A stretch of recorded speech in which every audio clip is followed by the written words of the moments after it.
Magandang umaga, kumusta po? Narito po ulit ang update natin para sa lagay ng ating panahon ngayong umaga po ng July 21, 2024 na kung saan sa ngayon po ay napaka-aktibo ang karagatan sa paligid po ng ating bansa at gaya po ninyong nakikita ay may apat na po na sama ng panahon na nabuo. Una na po yan si Bagyong Butchoy pero nakalayo na po at nandyan na sa may South China Sea at nagbabantang mag-landfall dyan po sa may Hainan, China bukas po ng umaga. At ang isa pang bagyo na nandito na po sa loob ng ating area of responsibility na si Bagyong Karina ay lumakas na nga po at may international name na Nagaimi na taglay ang lakas ng hangin na umaabot po sa 65 kilometers per hour at bugso na 95 kilometers per hour habang patuloy pa rin na kumikilos pa-west, northwestward sa bilis na 20 kilometers per hour. Sa ngayon po ay nasa layo ng 544 kilometer east of Palanan, Isabela at mamayang gabi posibleng nandyan na po sa silangang baybayin ng Tugigaraw, Cagayan about 454 kilometer east away. At bukas ng hapon posibleng lalakas pa po yan muli into severe tropical storm habang nasa silangang baybayin na po ng extreme northern Luzon. Mamayang gabi o hanggang bukas ay posibleng itaas na ang wind signals sa ilang bahagi po ng Cagayan at extreme northern Luzon. At sa Martes ng gabi hanggang sa Miyerkules ay nasa silangang baybayin na po yan ng Taiwan at posibleng lalakas muli into typhoon category at pagsapit ng Huwebes ng madaling araw, posibleng nakalabas na po yan sa ating area of responsibility.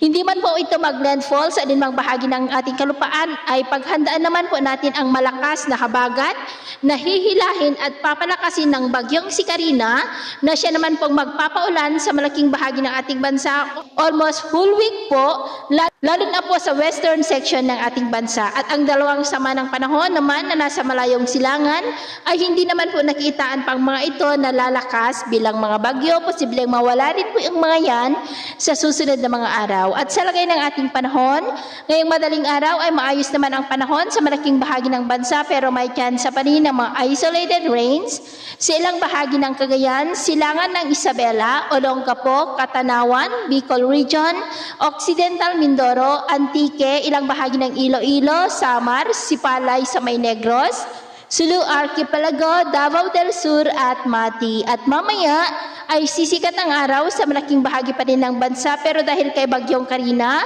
ay posible po ang mga pag-ulan na dyan sa ilang bahagi ng Isabela, ilang bahagi ng Cagayan at may mga isolated rains rin sa ilang bahagi naman ng Bataan, ilang bahagi ng Bicol at may mga isolated rains pa sa ilang bahagi po ng Mindoro provinces. At mamayang hapon, mas maraming lugar na po ang makakaranas ng maulap na kalangitan with isolated light to heavy rains, lalo na po dito sa malaking bahagi ng Luzon, Western Visayas at ilang bahagi ng Zamboanga Peninsula. Kaya mag-ingat po tayo sa mga banta pa rin ng mga pagbaha at pagguho ng lupa. At sa atin naman pong mga baybayin, wala naman po tayong nakataas na namang gale warning signals, pero iba yung pag-iingat lamang po kung papalaot tayo para mas makaiwas sa mga sakunang pangkaragatan. So yun po ng latest update natin sa araw na ito. At ako pumili si James na nagsasabing sa kahit na pagsubok po na darating sa ating buhay, huwag na huwag po tayong mawawalan ng pag-asa. Thank you and God bless.